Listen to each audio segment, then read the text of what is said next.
Another positive performance last week, and I know when you spoke to me straight afterwards, you were struggling to sort of come to terms with the fact that you didn't win that game. How's it been since in the week of training following? Yes, I was, frustrated, annoyed, whatever. But this training's been good. The lads are great. The lads have reacted how I'd expect them to. We've trained hard and we are preparing for another good test against a decent side. So looking forward to it. And yeah, we've had a good week's training and some chats about that game in particular. And yeah, we feel in a positive frame of mind, and the players have shown how much they want to get out there again. Because it was an entertaining game, wasn't it? It was a good game to watch. Is there a balance you need to find by either killing the game off or shoring it up for the last few minutes? I imagine that's quite difficult to balance. Definitely, there is a balance, and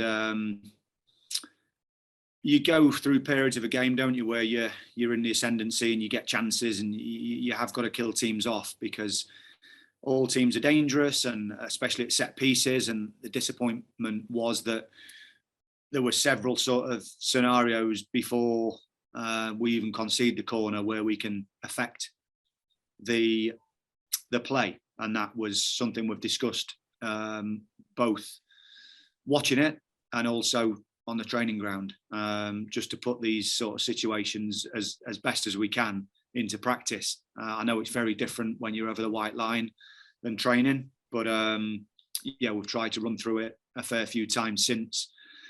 A couple of things irritated me, but they're not the reason why we conceded from the corner.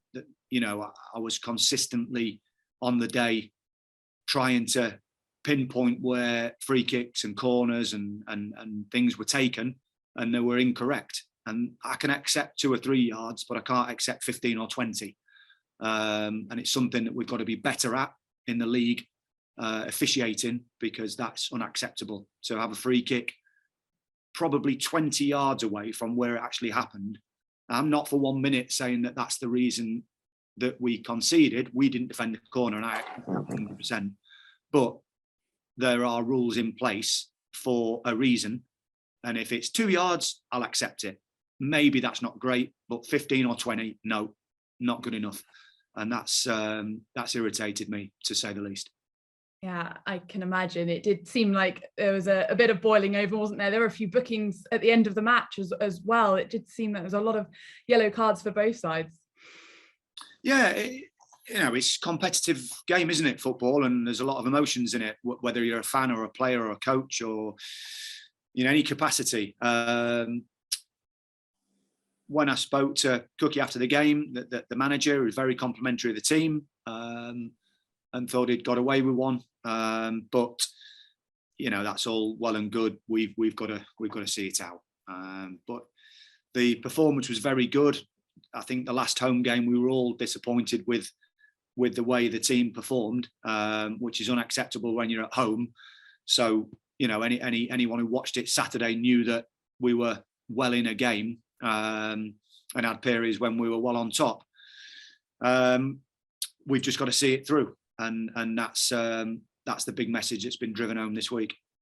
And in terms of selection for Boreham Wood at home on Saturday, Finlay Crask, Jimmy Torre and Johnson all probably giving you a bit of a selection headache. We know you'll be without Owen Bevan, but I know you've got to manage those 3 players' minutes as well, haven't you? Do you think they'll be raring to go on Saturday? Yeah, they will. Everyone is. Honestly, the training's as intense as we can make it without injuring people, and everyone's desperate to play. Everyone wants to play.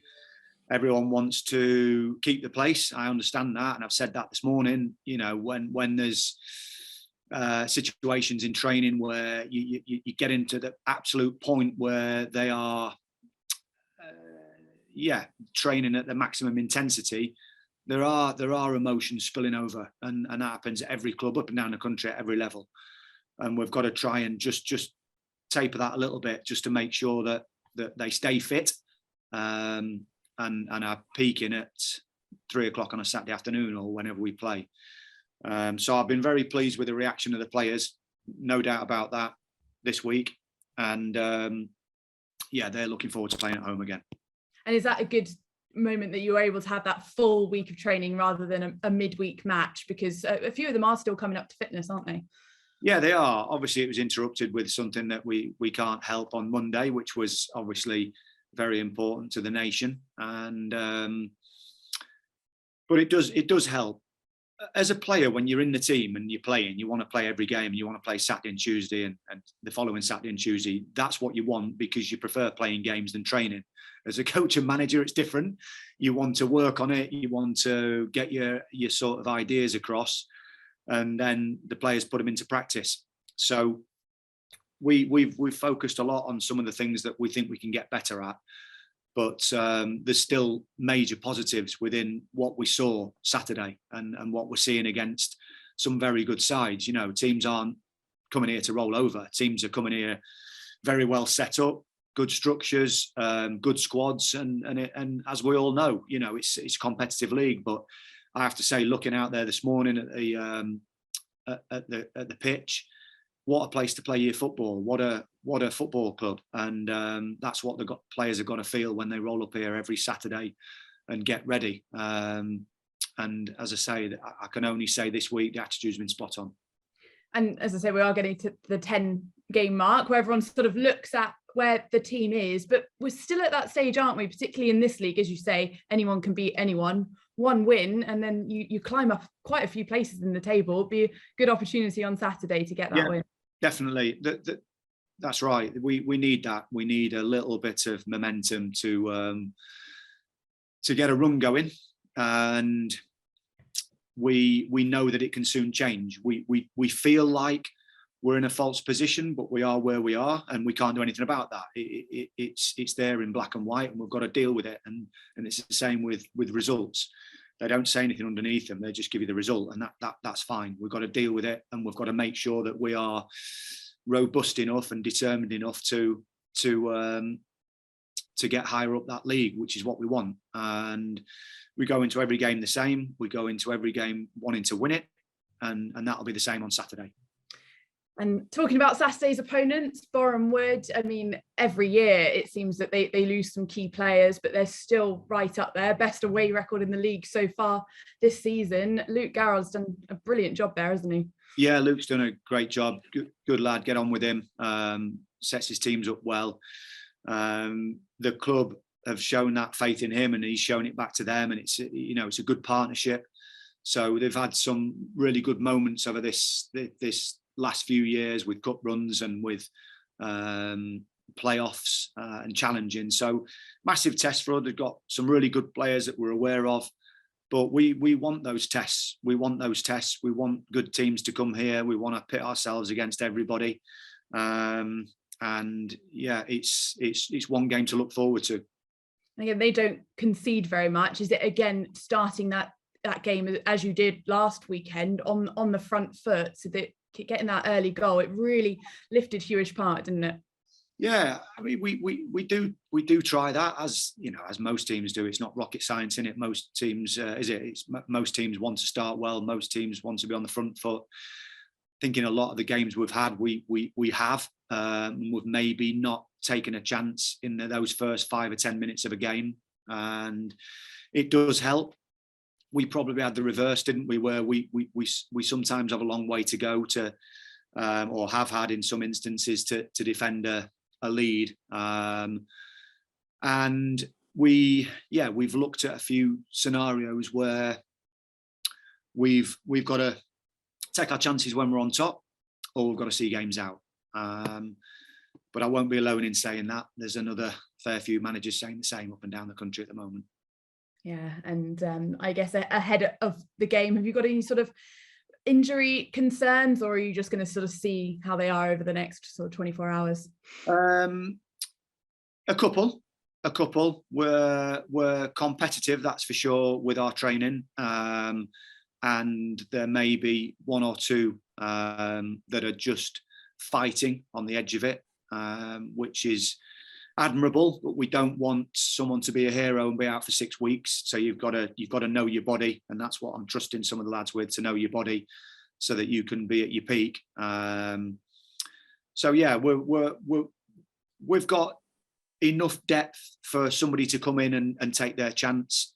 But as I say, we are still actively open to players coming into this football club to add what we've already got. And all the lads know that. The lads want to be with good players. They want to train and play with good players. And we want to be successful. So, yeah, good determination in the group this week for another home game. And just lastly, you are losing Owen Bevan for the game, so you'll be forced to make one defensive change again. Is that difficult for you, that you just can't get that settled back line in particular, or is it an opportunity for someone else to come in and show you what they can do?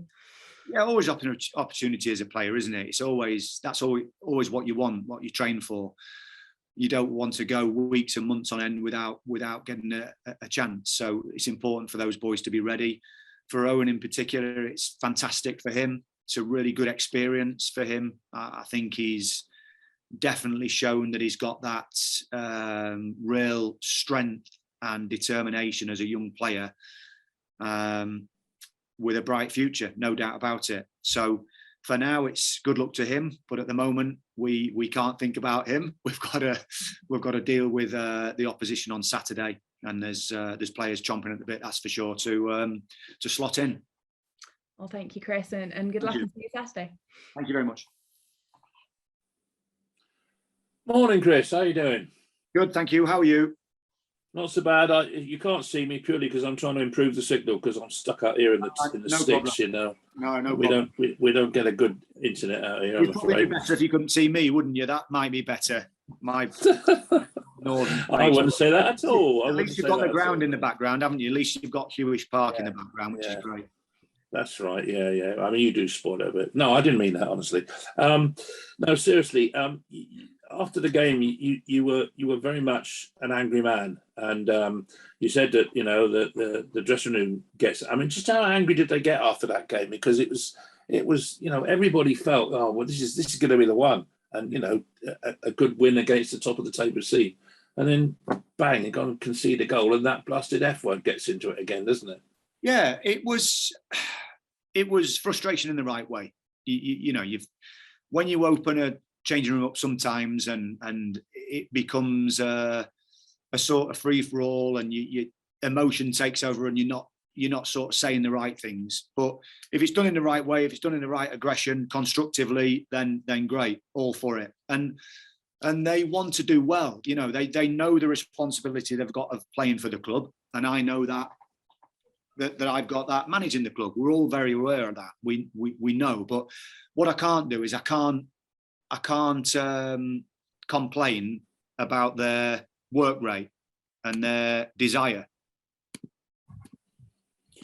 So obviously, what you can complain about is the odd mistake. And look, we're all human. We all make mistakes, and we know that. But it just seems so unlucky that the mistakes are occurring, A, at a crucial time in the game, and B, that they're being so devastated in the context that they can equalise, sort of thing. Yeah, I mean we haven't.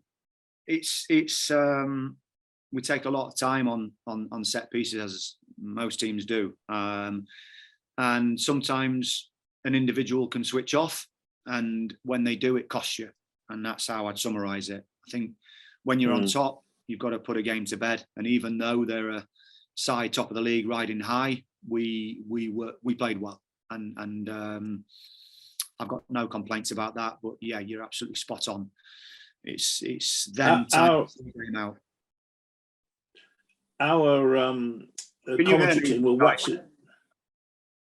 Yeah, I can hear you. Yeah. I was going to say our commentary team were waxing lyrical about the game overall, that it was a very good game, and it was a far more entertaining game than we'd seen of late.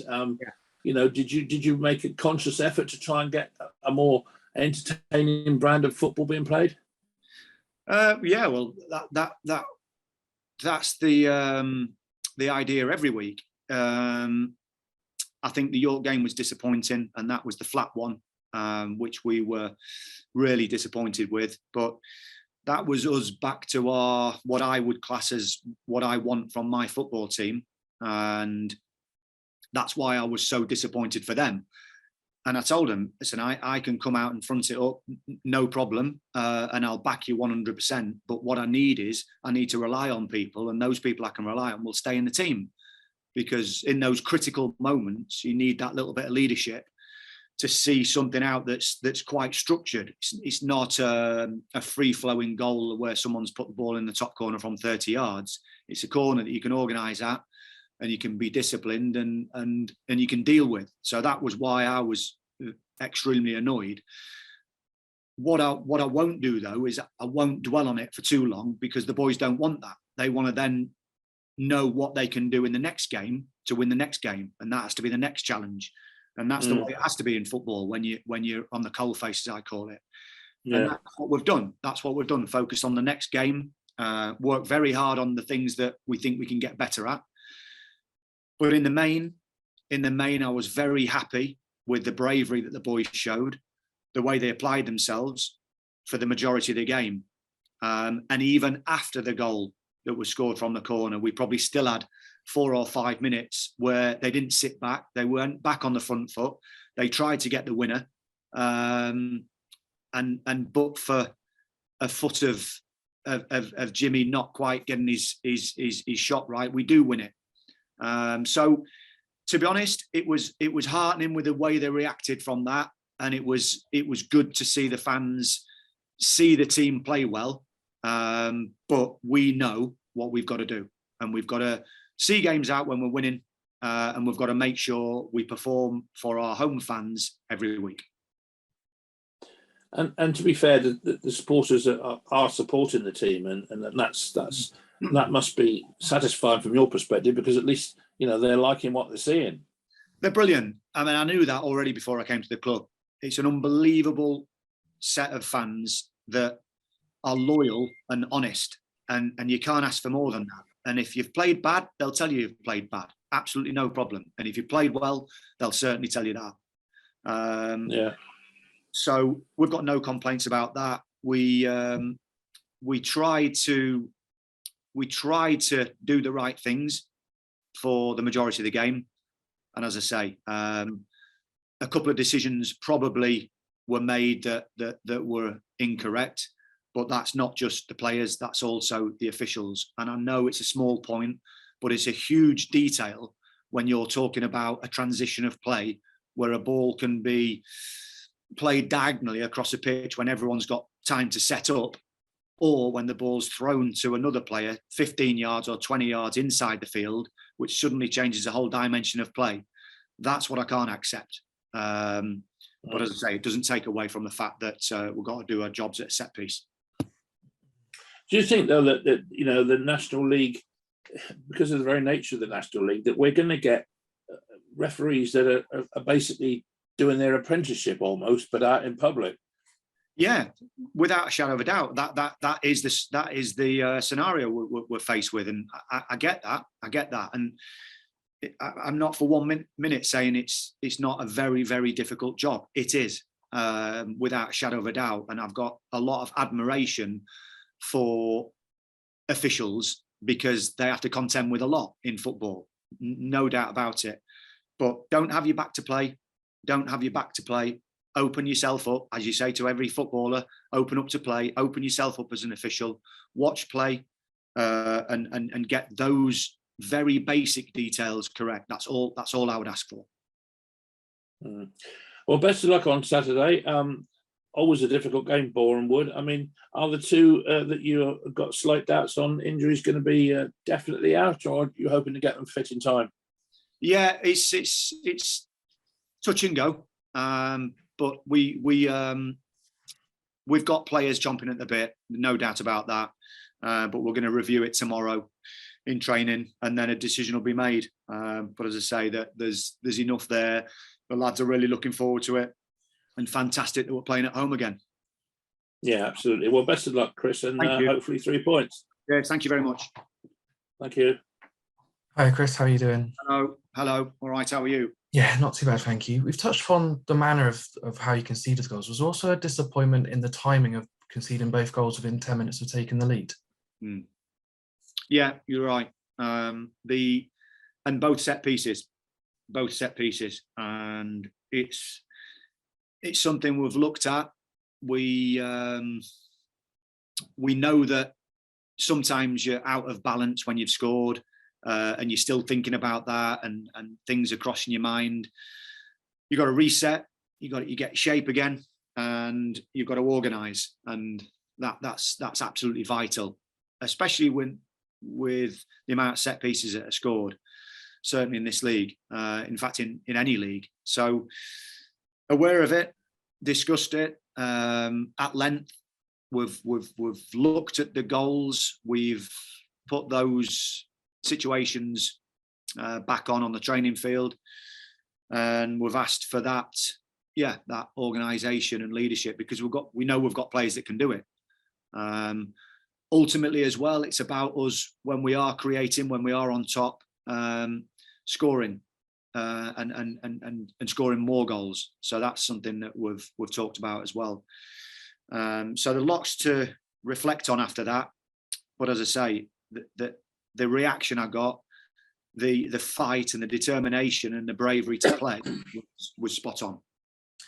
Yeah, like I said, the performance was much improved and great to see. Is it pleasing for you as a manager to see that players that haven't had too many minutes so far taking their chance and creating competition in the squad? Yeah, no, it is, and credit to the players. We try and make sure that players that have ran a certain kilometre of distance and high speed running, the ones that aren't playing those minutes, catch up and do running sessions.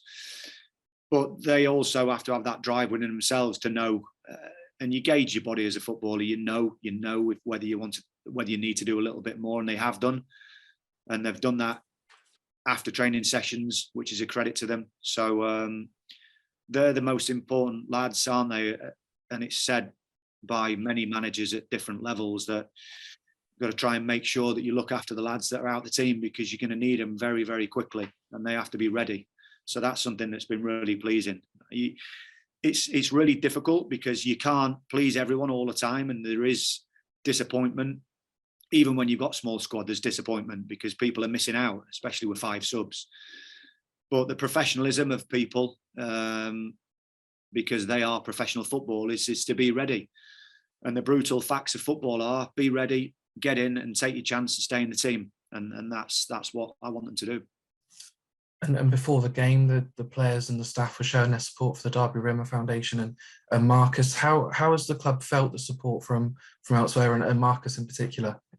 Yeah, very, very touched by it. Myself as a manager, really proud of what we do and what we're about. And for Marcus and his family and Louise, that they were blown away by it. And the boys think a lot of Marcus, our players, and that's pretty obvious statement. But and he knows that, so it's really good for him to know that. But he just wants to get on with it. He wants to be front foot, affecting our players and helping us win games. So it's more for Marcus business as usual.